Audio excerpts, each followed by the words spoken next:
అందరికీ నమస్కారం.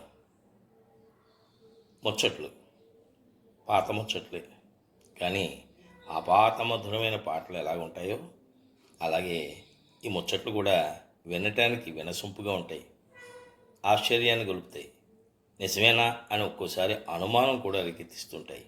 కానీ అవన్నీ కూడా పచ్చి నిజాలు. ఆ క్రమంలో పాత బంగారం పేరిట భమిడిపట్టి ఫణిబాబు గారు ఓ మంచి రచన చేశారు. భమిడిపట్టి ఫణిబాబు గారు అందరికీ కూడా సుపరిచితులే బ్లాగ్ ద్వారా. నాకు కూడా మంచి మిత్రులు. వయసు పెద్దదే, కానీ మనసు మాత్రం యువకుళ్ళ ఉరకలెత్తుతూ ఉంటుంది. మన రాజమండ్రికి మంచి సత్సంబంధాలు ఉన్నటువంటి వ్యక్తి. ప్రస్తుతం ఆయన పూణేలో ఉంటున్నట్టున్నారు. ఆయన రాసినటువంటి పాత బంగారం అనేటువంటి దానికి సంబంధించిన ముచ్చట్లని నా గళం ద్వారా మీ అందరికీ కూడా వినిపించే ప్రయత్నం చేస్తాను. చిన్నప్పుడు అంటే ఓ పెంకుటిల్లు, పెరడు, ముందు వాకిలి, పెరట్లో ఓ పశువుల పాక, ఓ గడ్డిమేటు, నీళ్లకు ఓ నుయ్యిలాంటివి ఉన్న రోజుల్లో అన్నమాట. ఇంటికి ఎవరైనా చుట్టాలో స్నేహితులో చెప్పా పెట్టకుండా వచ్చినా సంతోషించే రోజులు అవి. వచ్చి రాగానే కాళ్ళు కడుక్కోవడానికి నీళ్లు, తుడుచుకోవడానికి ఓ తువ్వాలు ఇచ్చి, తాగడానికి ఓ మరచంలో మంచినీళ్ళు, ఓ స్తోమతను బట్టి కంచు గ్లాసు, ఇత్తడి గ్లాసు ఇచ్చేవారు. భోజనాల వేళ అయితే భోజనానికి లేవమనేవారు. ఇంత తక్కువ టైంలో ఆ వచ్చిన వారికి భోజనంలోకి ఏదో ఒక కూర, పచ్చడి లేకుండా భోజనం ఎలా పెడతారు? ఆ ఇంటి ఇళ్ళకి ఏ విధమైన కంగారు ఉండేది కాదు. ఈ రోజుల్లోలాగా అతిథులు రాగానే బజారుకి వెళ్ళి కూర నారా తెచ్చుకోవడం కాదు కదా. హాయిగా పెరట్లోకి వెళ్ళి సరిపడే వంకాయలో, పొట్లకాయలో, బీరకాయలో కోయడం, పప్పులోకి నవనవలాడే బచ్చలాకులో, గోంగూరాకులు తుంపడం, పోపులోకి మిరపకాయలు, కొత్తిమీరకి ఆలోచించాల్సిన పనే ఉండేది కాదు. ఊరగాయలు అయితే చెప్పక్కర్లేదు. చిత్రం ఏమిటంటే పుష్కలంగా అన్నీ దొరుకుతున్న రోజుల్లో మనం వాటిని అనుభవించడానికి ప్రతిరోజు చిరాకు పడేవాళ్ళం. అబ్బా, ప్రతిరోజు ఇవేనా అని. ఆ రోజుల్లో ఉండి అనుభవించలేదు.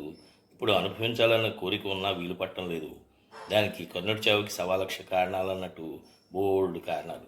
అందుకేనేమో చేసుకున్న వాడికి చేసుకున్నంత అంటారు. ఈ రోజుల్లోలాగా ఇళ్లలో ఫ్రిడ్జ్లు, డీప్ ఫ్రిడ్జ్లు, మైక్రోవేవ్లు ఉండేవి కాదుగా. గ్యాస్ పొయ్యి అంటే ఏమిటో తెలియని రోజులవి. అయినా షటర్ సోపేతంగా భోజనం పెట్టేవారు. అన్నదాత సుఖీభవ అని నూరారా మనసారా దీవించే రోజులవి. పెరట్లో ఉండే ఆ మొక్కలు పెంచడం కూడా ఓ పద్ధతిలో ఉండేది. స్నానాలు చేసేటప్పుడు వచ్చే నీళ్ళకి ఓ పుల్లి కాలవలాడి చేసి ఆ మొక్కలకు వెళ్ళేటట్టు చేసేవారు. ఆనపకాయ, గుమ్మడికాయలకైతే ఏ పశువుల పాక మీదకు పాకించేవారు. ఎరువులు, పురుగు మందులు అంటే ఏమిటో కూడా తెలియని రోజులవి. ఓ దొండపాదో, బీరపాదో ఉందంటే 4 కర్రలతో చక్కగా ఓ పందిర్లాంటిది వేయడము, ఆ పాదుని దాని మీదకి పాకించడము, ఉదయాన్నే లేచి పళ్ళు తోముకోవడానికి బ్రష్లు, పేస్టులు ఎక్కడ చూసాం మనం? మహా అయితే నంజన్గూడి వారి ఎర్ర పళ్ళపొడి, లేకపోతే హాయిగా కచ్చిక. ప్రయాణంలో అయితే ఓ వేపల్ల, ఎప్పటికప్పుడు కల్తీ లేని పాలు, తాజా కూరగాయలు, వీటితోనే రోగాలు రుచులు లేకుండా హాయిగా బతికేవాళ్ళం. వీటికి సాయం పచ్చదనంతో ఉండే చెట్ల గాలి కూడా ఆ రోజుల్లో ఆరోగ్యానికి దోహదపడేది. వర్షాలు టైంకి వచ్చేవి. వేసవకాలం వచ్చిందంటే ఇంటి ముందర కొబ్బరాకులతో ఓ పందిరి, ఇంట్లో అటక్ కింద ఓ సరంబి, కిటికీలకి వట్టివేళ్ల తడకల ముందు. ఈ రోజుల్లో వచ్చే ఏసీలు ఏ మూలకి సరిపోతాయి చెప్పండి? అభివృద్ధి పేరు చెప్పి మనం ఎన్నెన్నో పోగొట్టుకున్నాం. అలాగని అభివృద్ధి లేకుండా ఎక్కడి కొంగలు అక్కడే ఉండాలని కాదు నా ఉద్దేశం. టెక్నాలజీతో పాటు దాన్ని సరైన మార్గంలో ఉపయోగించాల్సిన బాధ్యత కూడా మనకు ఉండాలి. ఈ రోజుల్లో ప్రతిదానికి ఓ ఆటోమేటిక్ సదుపాయం ఉంది, మంచిదే. కానీ రోజులు గడిచే కొద్దీ జనాలు వాటి మీదే పూర్తిగా ఆధారపడే రోజులు వచ్చాయి. వారానికి ఒకసారి కూరలు తెచ్చేసుకుని వాటిని ఇంట్లో ఉండే బుల్లి, చిన్న, డబుల్ డోరు, ట్రిపుల్ డోరు ఫ్రిడ్జ్లో ఉంచేసుకుంటే ఓ పని అయిపోతుంది అనుకుంటున్నారు పాపం. కానీ అవి పనిచేయడానికి ఎలక్ట్రిసిటీ ఉండాలిగా. ఈ రోజుల్లో ఎక్కడ చూసినా లోడ్ షెడ్డింగ్లు అవిను. కరెంట్ ఎప్పుడు పోతుందో ఎప్పుడు వస్తుందో తెలియని రోజులు కదా.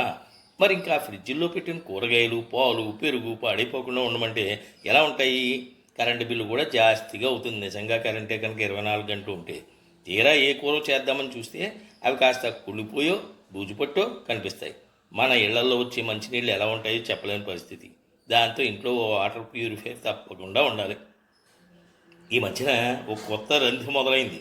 అవేవో ఆర్గానిక్ కూరలట. కొనేవాళ్ళు ఉన్నారు కదా అని ప్రతిదీ కూరగాయల దగ్గర నుండి పప్పులు, ఉప్పులు, చింతపండు, బెల్లంతో సహా ప్రతిదానికి ఓ లేబుల్ పెట్టేసి 5-6 ఖరీదు పెంచేయటం. వాడు లేబుల్ అంటే అంటించాడు కానీ నిజంగా ఏ ఎరువు వాడకుండా తయారు చేశాడని గ్యారంటీ ఏమిటి చెప్పండి. వాడు చెప్పాడు. అందరూ కార్లలో వచ్చో ఆన్లైన్లోనూ కొనుక్కుంటున్నారు.